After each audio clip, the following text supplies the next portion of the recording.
Bonjour. Avenue de l'Europe se penche aujourd'hui sur le sort cruel imposé à certains enfants par deux pays de l'Union européenne, l'Allemagne et la Grande-Bretagne. Deux situations très différentes, mais tout aussi odieuses, que vous allez découvrir à travers les reportages tournés par François Scholler et Thibaut Graillot. Outre-Rhin, les autorités font tout pour que les enfants de divorcés, dont l'un des deux parents est allemand, restent en Allemagne. Outre-Manche, ce sont les services sociaux qui enlèvent, contre leur gré, la progéniture des couples fragiles pour les proposer à l'adoption.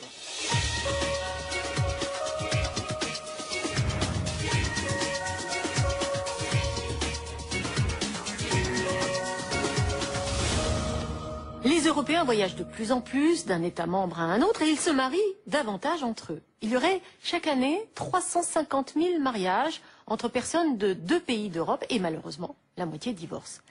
14 pays viennent de se mettre d'accord sur les modalités de garde des enfants de binationaux, mais la loi n'est pas encore appliquée. Nous partons en Allemagne, à Francfort, suivre un papa français qui a obtenu un droit de visite pour voir sa petite fille. Enfin, c'est ce qu'il croyait.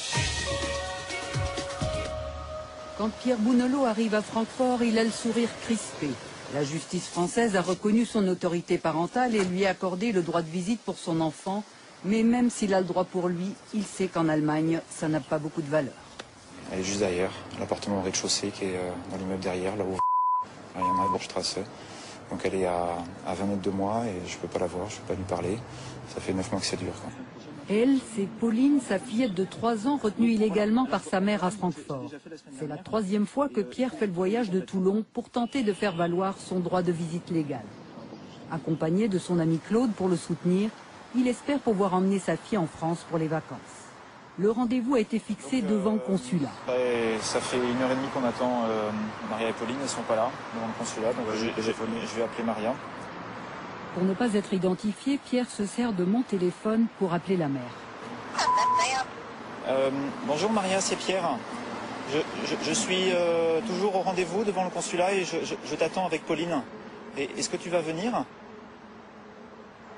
Ça a coupé. Pierre n'a pas le choix. Avec Claude comme témoin, il va demander à la police d'intervenir pour faire exécuter le droit de visite. Nous les accompagnons au commissariat en caméra cachée. L'accueil n'est pas amical. L'agent de service refuse d'appliquer le règlement européen, mais dans le doute, téléphone quand même à sa hiérarchie. La réponse est un coup de massue pour Pierre. Le tribunal a décidé la veille de lui retirer tous ses droits parentaux. C'est impossible, je ne suis pas du tout au courant. Oui, et bien maintenant vous êtes au courant. Je viens de vous informer de ce qui a été décidé. C'est dit. Ce n'est pas du tout réglementaire. N'insistez pas. À votre place, je partirai rapidement, car je le répète, c'est une tentative de pression. Vous voulez vous servir de la police pour détourner une décision du tribunal en votre faveur. Ça se fait peut-être en France, mais pas ici, pas en Allemagne. Compris ? Je le répète, notre interlocuteur, c'est le tribunal allemand. C'est clair? Je vous souhaite une bonne journée. Assommé, Pierre décide de réclamer des comptes au juge qui a pris la décision. Il se fait rapidement renvoyer du tribunal. Je vous l'ai dit, je ne peux pas vous recevoir. Si vous ne voulez pas entendre, je vous fais expulser. C'est clair? Je dois poursuivre mon travail, me concentrer sur mes rendez-vous. Je n'ai pas le temps. Vous pouvez attendre, mais maintenant, c'est non. Le dossier obtenu au greffe lui confirme toutefois l'information de la police. Vous avez pu avoir des nouvelles? Oui, donc comme je le craignais, effectivement, il y a une décision qui a été prise hier, de manière secrète, sans que je sois informé. Ça confirme mes craintes et cette décision transfère tous les droits parentaux à la mère, l'autorité parentale à la mère. Donc ça vise très clairement à me supprimer mon droit de visite qui était prévu aujourd'hui.